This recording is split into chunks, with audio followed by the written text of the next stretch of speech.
Hi folks, this is all the fruit, and here you can see evolution in progress. This is a wheat my friends Klaus and Rosie tried to eradicate for years, until I screamed, "No, stop, this is something really special and I need to film it." Well, Klaus and Rosie, they are rare plant collectors here in Heidelberg, and they have a lot of rare fruits and vegetables and ornamentals. And they have a huge rare tomato collection. This has become kind of a fashion in the last couple years, but they have had their collection for many years now. So even before the modern trend or hype. Well, now in mid-October most of the stuff is gone. Here you can see some elongated tomatoes, some brownish, yellowish tomatoes in the background, some really elongated ones. Here in Germany nowadays you have to plant tomatoes under plastic. So the huge tomato variety, huge tomato diversity of this greenhouse is gone because they basically planted them quite early and they harvested most of them. Over there, the neighbor also has a nice tomato collection. Why am I telling this? Well, it's all part of the story. Here the neighbor planted her tomatoes a bit later, so she still has a couple black tomatoes and stuff like that. So yeah, Klaus and Rosie, they like to grow a lot of different tomato varieties. And once they also tried the little berry tomato, or pimp, which is not just a very tiny tomato variety, it's a very tiny wild tomato species. Well, all those here in the greenhouse are Solanum Lycopersicon.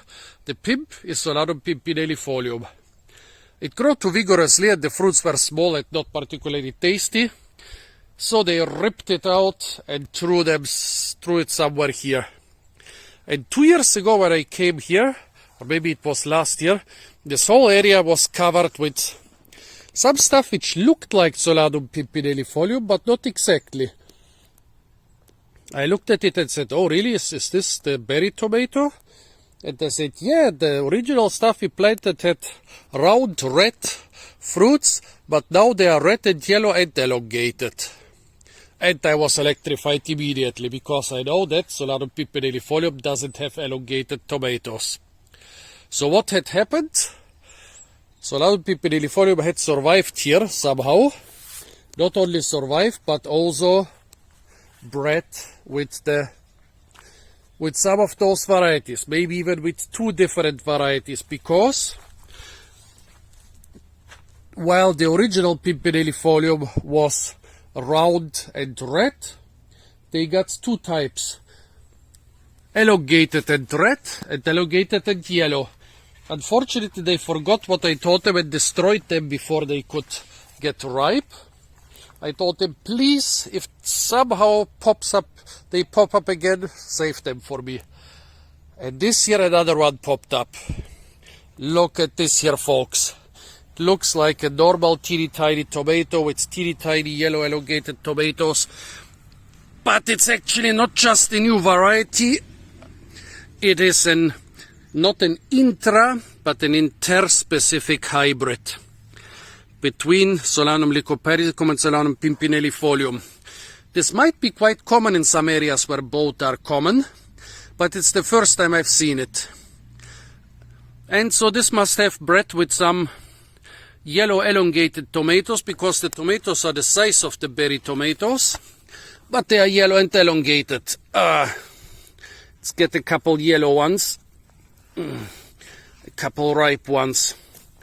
So teeny tiny. This is not just a tiny tomato variety. This is a hybrid with a totally wild tomato species. Solanum pimpinellifolium grows on the Pacific coast of North America, where it also hybridizes with Lycopersicon. It is quite closely related to the very mysterious, enigmatic tomato from the Galapagos Islands, which seems to survive on dew and without any other precipitation.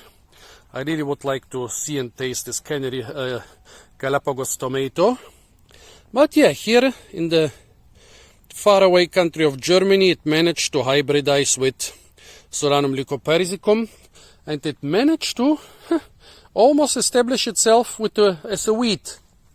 This whole area was totally overgrown with them, and yeah, my friends did a lot of work to exterminate them. Imagine a tomato becoming a wheat in Germany.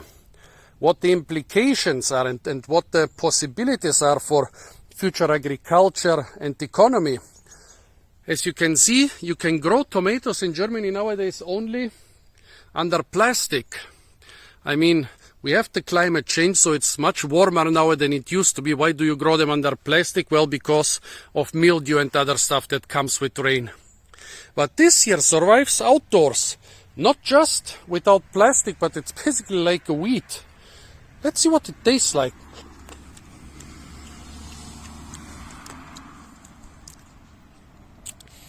Not bad, but also not particularly good.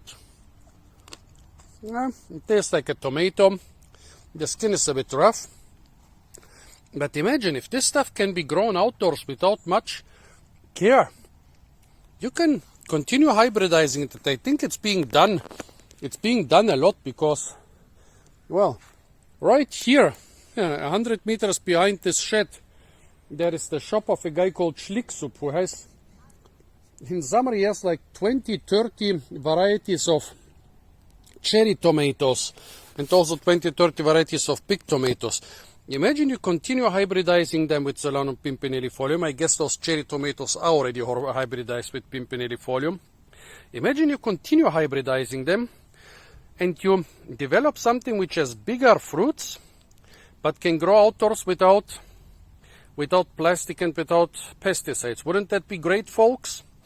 Well, great thanks to Klaus and Rosie for preserving those beautiful things. I hope they will survive future years and generations, and maybe somebody will start breeding some tomato which can be grown outdoors again in Germany. It was a nice time when you could grow your tomatoes outdoors and not under plastic.